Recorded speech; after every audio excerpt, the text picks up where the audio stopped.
Yes, let us discuss about the MySQL database administrator. હવે અહીંયા આગળ ડેટાબેઝ એડમિનિસ્ટ્રેટરનો મતલબ થાય છે કે જે MySQL છે કે ઓરેકલ છે, જે કંઈ બી અલગ અલગ ડેટાબેઝીસ માર્કેટમાં અવેલેબલ છે, એ ડેટાબેઝમાં ડેટાબેઝ સર્વર લેવલનું મેનેજમેન્ટ કરી રહ્યા છે અને એનું પરફોર્મન્સ ટ્યુનિંગ કરી રહ્યા છે કે પરફોર્મન્સ સારામાં સારું મળે તમને, એટલે તમારો ડેટાબેઝ જે છે એ પરફેક્ટલી વર્ક કરી શકે. ડેટાબેઝ જો તમારો પરફેક્ટલી વર્ક કરશે તો તમારી સિસ્ટમ પરફેક્ટલી ઓન ટાઈમે ડેટા લોડ કરી શકશે. તો આમાં થોડા પાર્ટ આપણે જોઈએ તો બે પાર્ટ આવે છે. એક પાર્ટ થોડો પ્રોગ્રામર લેવલનો આવે છે અને એક પાર્ટ આવે છે DBA લેવલનો. તો આપણે બંને પાર્ટને થોડા થોડા ડિસ્કસ કરીએ બેઝિકલી. તો કે પહેલો પાર્ટ છે પ્રોગ્રામર લેવલનો પાર્ટ. તો પ્રોગ્રામર લેવલમાં શું શું કરવું જોઈએ? તો કે સૌથી પહેલાં દરેક ટેબલની અંદર તમે પ્રાઇમરી કી આપો છો. તો પ્રાઇમરી કીનો મતલબ શું છે આપણે એકવાર જોઈએ એક્ઝામ્પલ તરીકે. તો કે અહીંયા મેં લોકલહોસ્ટ ઓપન કરેલું છે, તમે જોઈ શકો છો. લોકલહોસ્ટની અંદર મેં અહીંયા આગળ કોઈ બી ડેટાબેઝ બનાવેલો છે. ફોર એક્ઝામ્પલ મારી પાસે આ DB1 કરીને ડેટાબેઝ છે. હવે આ ડેટાબેઝની અંદર તમે જુઓ તો મેં મલ્ટિપલ ટેબલ્સ ક્રિએટ કરેલા છે. જેમ કે એક્ઝામ્પલ મારી પાસે ટેબલ છે યુઝર માસ્ટર ટેબલ છે, બરોબર છે. તો યુઝર માસ્ટર ટેબલની અંદર મેં મલ્ટિપલ ફિલ્ડ્સ ક્રિએટ કરેલા છે. તમે જોઈ શકો છો UMID ફિલ્ડ છે મારી પાસે, UNAME છે, UMobile છે, UEmail છે, UPassword છે. તો આટલા ફિલ્ડ ક્રિએટ કરેલા છે. એમાં તમે જુઓ કે UMID ફિલ્ડ જે છે મારી પાસે that is of the primary key madam. તો UMID જે છે એ મારું પ્રાઇમરી કી. તમે સ્ટ્રક્ચરમાં જશો તો તમને ત્યાં આગળ બતાવશે કે this is the primary key. હવે ખબર કેમ પડશે કે આ પ્રાઇમરી કી છે? તો કે આ કી બતાવે છે, કી ઉપરથી તમને આઈડિયા આવી જશે. PHP MyAdmin આપણે ડિસ્કસ કરીએ છીએ અત્યારે MySQL નું ઓનલી, બીજા ડેટાબેઝને અત્યારે આપણે ડિસ્કસ નથી કરવાના. તો અહીંયા પ્રાઇમરી કી બતાવે છે, અહીંયા ઓટો ઇન્ક્રીમેન્ટ બતાવે છે. એક્સ્ટ્રામાં તમે જુઓ તો ઓટો ઇન્ક્રીમેન્ટ લખેલું છે. એટલે પ્રાઇમરી કીનો મતલબ છે યુનિક આવશે અને નોટ નલ, જેની અંદર નલ ડેટા નહીં આવે અને યુનિક વેલ્યુ આવશે. ઓટો ઇન્ક્રીમેન્ટનો મતલબ છે કે next value automatically system generated insert કર્યા કરશે. એટલે પ્રાઇમરી કીનો ઓટો ઇન્ક્રીમેન્ટ આપી દો તો શું ફાયદો થશે તમારું કે ડેટાબેઝમાં આ ફિલ્ડને તમારે મેનેજ નથી કરવાનું, સિસ્ટમ ઓટોમેટિકલી મેનેજ કરી લેશે. એટલે કે MySQL પોતે જાતે મેન્ટેન કરી લેશે. આનાથી તમે રેકોર્ડને યુનિકલી આઈડેન્ટિફાઈ કરી શકો, ઇન્સર્ટ અપડેટ ડિલીટ એના ઉપર ઓપરેશન કરી શકો છો. એટલે પહેલું ડેટાબેઝ વાળાએ જે ડેટાબેઝ પ્લાન કરે છે ડેવલપર, તો એમને પહેલું આ પ્લાનિંગ કરવું જોઈએ. સેકન્ડ આવે છે ઇન્ડેક્સિંગ. હવે ઇન્ડેક્સિંગનો મતલબ થાય છે કે મારે કોઈ ડેટાને ફેચ કરવો હોય તો તમે અહીંયા નીચે જોશો તો ઇન્ડેક્સ બતાવે છે. જો ઇન્ડેક્સિસ, બરોબર છે. તો ઇન્ડેક્સિસમાં તમે જાઓ તો ઓલરેડી એક પ્રાઇમરી કી વાળો ઇન્ડેક્સ બતાવી રહ્યું છે. એટલે પ્રાઇમરી કરો એટલે ઓટોમેટિક ઇન્ડેક્સ બની જશે. પણ કદાચ પ્રાઇમરી કી સિવાય માની લો કે એક્ઝામ્પલ તરીકે મારી પાસે અહીંયા ડેટા છે, એ ડેટામાં મારે મોબાઈલ નંબર વાઇઝ ક્વેરી લખવાની બહુ આવે છે. Example select star from table name where you mobile is equal to something. તો મોબાઈલ નંબરને હું વેર કન્ડિશનમાં વધારે વાપરી રહ્યો છું એક્ઝામ્પલ તરીકે. તો એ કેસમાં મોબાઈલ નંબરને તમે અહીંયાથી ઇન્ડેક્સિંગ આપી દેશો, આ મોરમાં જવાનું અને અહીંયાથી ઇન્ડેક્સ આપી દેશો તો ફાયદો તમને પરફોર્મન્સમાં દેખાશે. જે ક્વેરી તમને 5 સેકન્ડે રિઝલ્ટ આપતી હોય તો 5 સેકન્ડનું 2 સેકન્ડમાં કે 1 સેકન્ડમાં રિઝલ્ટ મળી જશે. જો તમારે જે ફિલ્ડ વેર કન્ડિશનમાં યુઝ કરવાના હોય એનું ઇન્ડેક્સિંગ ઓન કરી દેવાનું. એટલે અહીંયાથી ઇન્ડેક્સ કરશો, હું અહીંયા ઇન્ડેક્સ ઉપર ક્લિક કરું છું, ઓકે આપું છું, એટલે તમે જોશો તો નીચે મારો ઇન્ડેક્સ એડ થઈ જશે. જો અહીંયા ઇન્ડેક્સ એડ થઈ ગયો છે, તમે જોઈ શકો છો. યુ મોબાઈલ વાળી લાઈનમાં તમને અહીંયા ઇન્ડેક્સ મારું બતાવશે. કોન્સેપ્ટ ક્લિયર થાય છે? તો ઇન્ડેક્સ તમે આવી રીતે એડ કરી શકશો. તમે ડેવલપર છો તો આ રીતે તમારે ઇન્ડેક્સ એડ કરી દેવાનું. બધા ફિલ્ડમાં ઇન્ડેક્સ નથી એડ કરવાનું, યાદ રાખજો. ટેબલની અંદરથી 1 કે 2 ફિલ્ડ કે 3 ફિલ્ડ જેમાં તમારે વેર કન્ડિશનમાં યુઝ કરવાનું થાય એમાં જ ઇન્ડેક્સ, એને ડેટાબેઝ લેવલે સર્ચિંગમાં ફાયદો થાય છે, એટલા માટે ઇન્ડેક્સ ક્રિએટ કરવામાં આવે છે.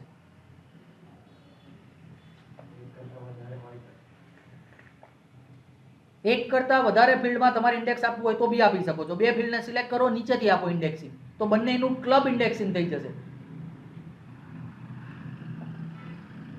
પણ ઇન્ડેક્સમાં તમને કીધું રીતે તમારે ધ્યાન રાખવું પડશે, વધારે ઇન્ડેક્સ કરશો તો ઓવરહેડ વધી જશે. કારણ કે એને ઇન્ટરનલ ટેબલ ક્રિએટ કરવા પડે બધા ઇન્ડેક્સના મેન્ટેન કરવા માટે MySQL. એટલે કેટલા કરવાના છે એ તમારે ટ્રાયલ એરર કરીને એકવાર રન કરવાનું. તમને અનુભવ ઉપરથી ધીમે ધીમે ખબર પડશે કે આ ઇન્ડેક્સ કરાય યા ન કરાય. બરોબર છે? તો એક ઇન્ડેક્સિંગ પાર્ટ છે. પછી આવે છે ક્વેરી ઓપ્ટિમાઇઝેશન. હવે ક્વેરીમાં તમે સબ ક્વેરી લખો છો, સિલેક્ટ ક્વેરી લખો છો, પછી જોઈન કરો છો. તો આમાં મલ્ટિપલ ક્વેરીને તમે ક્લબ કરી રહ્યા છો. તો ક્વેરી એવી લખવાની છે કે જેમાં ઓછા સમયમાં તમને મેક્સિમમ રિઝલ્ટ મળે. So that is called as a query optimization. એટલે ડેટાબેઝ નું પ્લાનિંગ કરી રહ્યા છે અને જે લોકો પ્રોગ્રામિંગ કરી રહ્યા છે, તો પ્રોગ્રામરે એક વસ્તુ ખાસ ધ્યાન રાખવાનું છે કે ભાઈ તમે જ્યારે ક્વેરી લખી રહ્યા તો સિલેક્ટ સ્ટાર લખો છો, પણ સ્ટારની જરૂર છે પહેલાં વિચારો. તમારે એક ફિલ્ડની જરૂરિયાત હોય તો સ્ટાર ન લખો, એક જ ફિલ્ડનું નામ લખો. એ એક એક સેકન્ડ બચાવશે, એક એક સેકન્ડ બનીને ટોટલ ઘણી બધી સેકન્ડ તમારી બચાઈ જશે.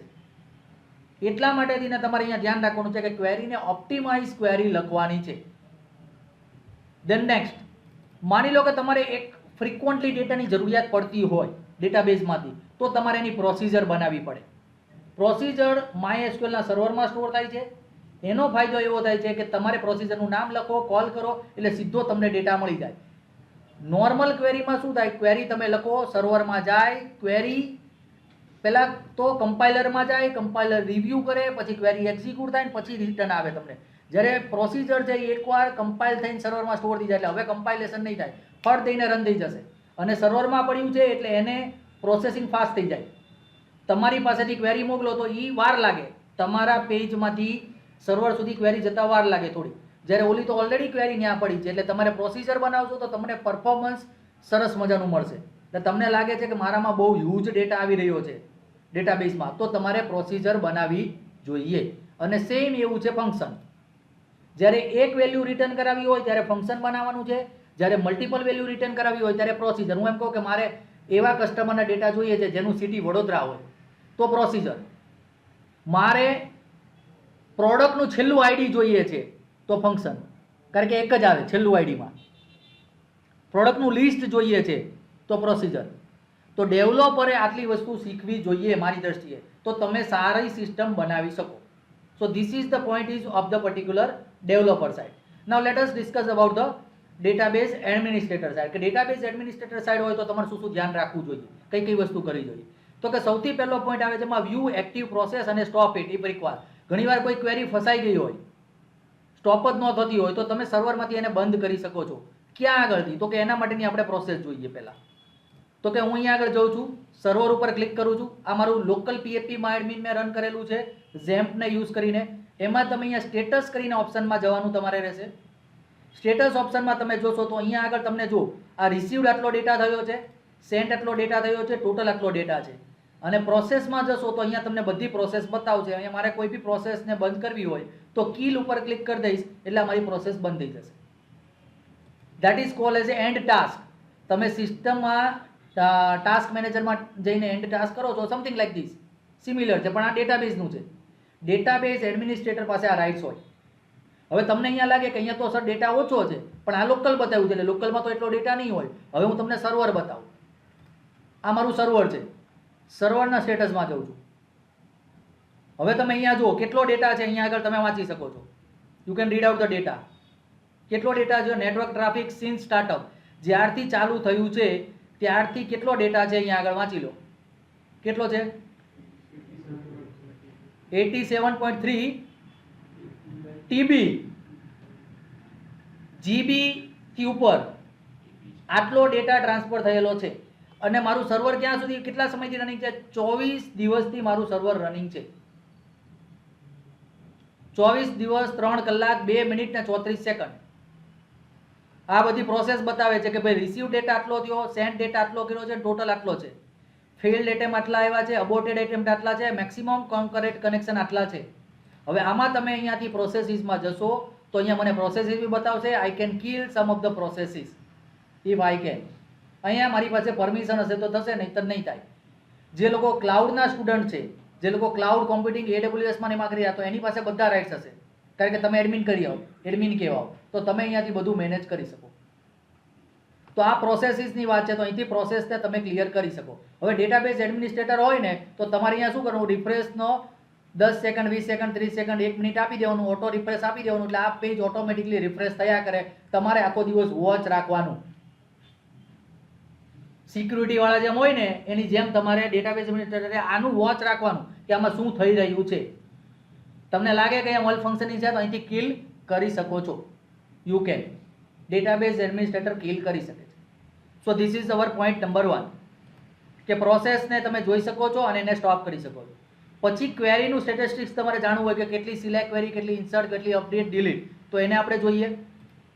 પહેલાં આપણે લોકલમાં જોઈએ તો ક્વેરી સ્ટેટિસ્ટિક્સ અહીંયા બતાવે છે. તમે જોઈ શકો છો ક્વેરી સ્ટેટિસ્ટિક્સમાં 100 ગ્રાન્ટ એકવાર છે, ક્રિએટ ટેબલ એકવાર છે. અહીંયા તમને ગ્રાફિકલ રિપ્રેઝન્ટેશન બી આપે છે કે કઈ ક્વેરી કેટલી વાર વપરાય છે. હવે આ જ વસ્તુ ઓનલાઈનમાં જોઈએ. ઓનલાઈનમાં બહુ બધી ક્વેરી હશે. હવે જો ક્વેરી આટલી બધી થઈ છે, આ ફિગર વાંચી લો, બરોબર છે. હવે અહીંયાથી 100 વેરિયેબલ વાળી આટલી ક્વેરી છે, રિપેર વાળી આટલી છે, 100 ડેટાબેઝ વાળી આટલી છે, ઓલ્ટર ટેબલ વાળી આટલી છે, કોલ પ્રોસીજર વાળી આટલી. જો કોલ પ્રોસીજર 192 કે છે એટલે આટલી વખત કોલ પ્રોસીજર થઈ છે, યાદ રાખો. એટલે સર્વરમાં પ્રોસીજર ક્રિએટ કરેલી છે, એ કોલ થઈ રહી છે. આ બહુ બધી છે, જો તમે અહીંયાથી. અને નીચે તમને ગ્રાફિકલ રિપ્રેઝન્ટેશન બી મળી જશે. Maximum will be the select. Maximum જે છે એ સિલેક્ટ ઓપ્શન તમને અહીંયા આગળ બતાવશે. બાકી અહીંયા છે અપડેટ બી છે, ઇન્સર્ટ બી છે, સિલેક્ટ બી છે, બધી જ પ્રકારની ક્વેરી છે. સિલેક્ટ વાળી કેટલી છે તમે અહીંયા જો, આટલા મિલિયન વખત છે સિલેક્ટ વાળી. આ સર્વર છે એટલે આમાં ડેટા વધારે આવવાનો, બરોબર છે. તો આના ઉપર તમે રિવ્યૂ કરી શકો છો કે કઈ ક્વેરી કેટલી વખત વપરાય છે. અને તમે એઝ એ પ્રોગ્રામર છો તો તમારે જોઈ લેવાનું કે આટલી ક્વેરી તમને આવડવી જોઈએ. અહીંયા જેટલું લિસ્ટ છે એટલું. If you are the programmer then learn it. If you are the database administrator તો જોઈ લો કે આટલી ક્વેરી આટલી વાર વપરાશે, તો આમાંથી કઈ વસ્તુમાં મારે એને ઇમ્પ્રુવમેન્ટ સજેશન કરવા, ડેવલપરને કેવું કે સાહેબ આ વાપરો, આ ન વાપરો, આ વાપરો, આ ન વાપરો, તો ડેટાબેઝ પ્રોપર તમારો પરફેક્ટલી ચાલશે. It is like a traffic signal, કે જે બાજુ ટ્રાફિક વધારે હોય તો એને આપણે પહેલા જવા દઈએ. તો એ બધું અહીંયા તમારે ડેટાબેઝ એડમિનિસ્ટ્રેટર તરીકે તમારે ડેવલપરને ઇનપુટ આપવાના રહેશે. થર્ડ વન છે અમુક પેરામીટર સેટ કરવા હોય. જેમ કે માની લો કે તમારે બફરની સાઇઝ આપવી છે કે કેટલી રેમ તમે વાપરી શકો, તો એ એક પેરામીટર. એવા ઘણા પેરામીટર હોય છે. તો પેરામીટર તમારે સેટ કરવા હોય તો તમે ક્યાંથી સેટ કરી શકો છો? તો નેક્સ્ટ ઓપ્શન છે તમારી પાસે અહીંયા આગળ ઓલ સ્ટેટસ વેરિયેબલ. તો આ વેરિયેબલને તમે અહીંયાથી સ્ટેટસને સેટ કરી શકો છો. પણ સર્વરમાં તમારી પાસે લિમિટેડ રાઇટ્સ હશે એટલે અહીંયા એડિટ ઓપ્શન તમારી પાસે બધામાં નહીં હોય. જે તમારી પાસે રાઇટ હોય એ તમે એડિટ કરી શકો, બાકી તમારે એડમિન કરી શકશે. Admin can do anything. હવે લોકલમાં તમે જશો તો લોકલમાં તમારી પાસે રાઇટ્સ વધારે હોય તો યુ કેન. હવે જો અહીંયાથી કોઈ બી આ વેરિયેબલને મારે અપડેટિંગ કરવું હોય તો એમાંથી હું એડિટિંગ અમુક વેરિયેબલમાં મને એલાવ હશે તો કરી શકે. કાં તો જેમાં મેં લોગિન કર્યું હોય એના ઉપર ડિપેન્ડન્સી હોય. લોગિન વાળા યુઝરને રાઇટ્સ છે તો તમે કરી શકો છો, અધરવાઇઝ નહીં. So these are the parameter. બહુ બધા પેરામીટર આવશે જો આમાં. We cannot discuss each parameter. એ તમારે રિવ્યૂ કરવાનું રહેશે, તમારે સ્ટડી કરવાનું રહેશે. આનો પર્પઝ આ શું છે, આનો મતલબ શું છે, આનો મતલબ શું છે.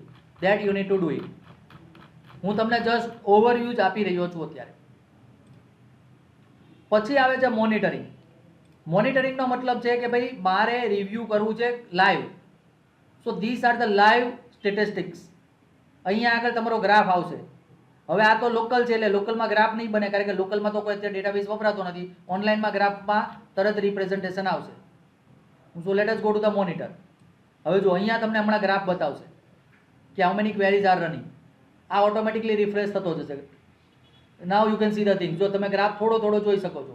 કનેક્શન પ્રોસેસ ચાલુ થઈ ગયું છે, ક્વેશ્ચન બી ચાલે છે, ટ્રાફિક બી ચાલી રહ્યું છે, બરોબર છે. તમે જોઈ શકો છો કેટલા બાઇટ્સ આવ્યા છે, કેટલા બાઇટ્સ સેન્ડ થયા છે, byte send, byte received.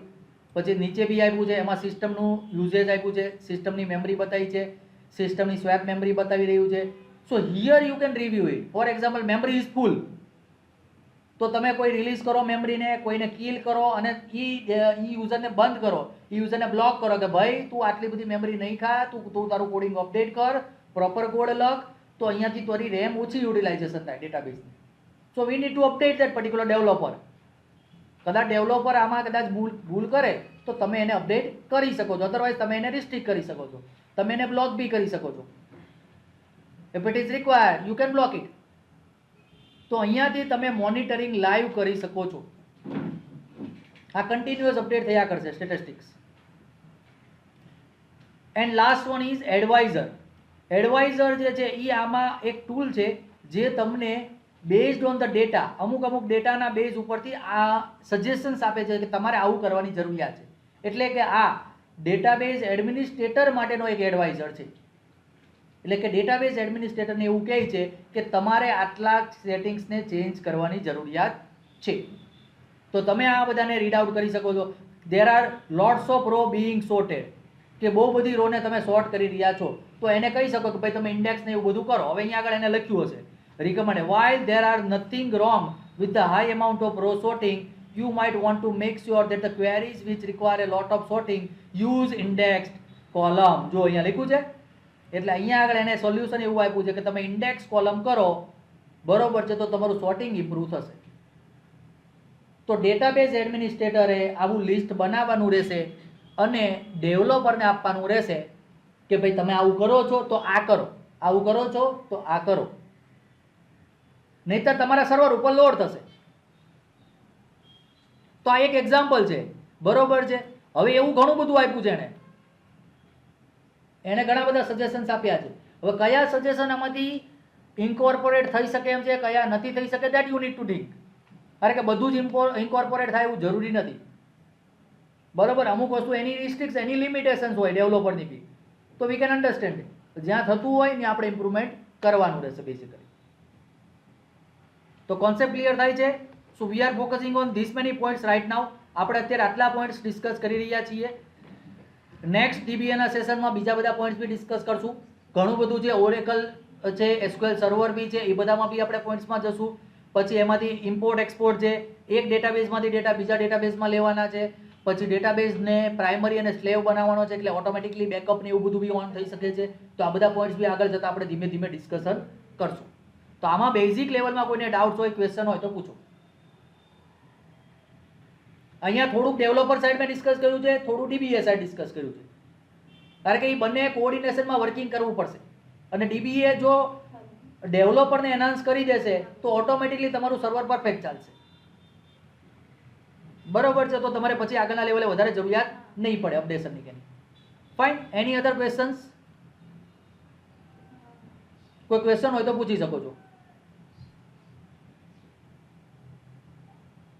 We are discussing about the MySQL database and we are populating all the data and reports using PHP MyAdmin tool.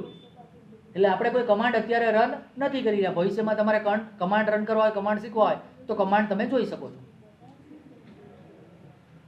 Fine. So let us conclude the session. Thank you very much for joining online and offline.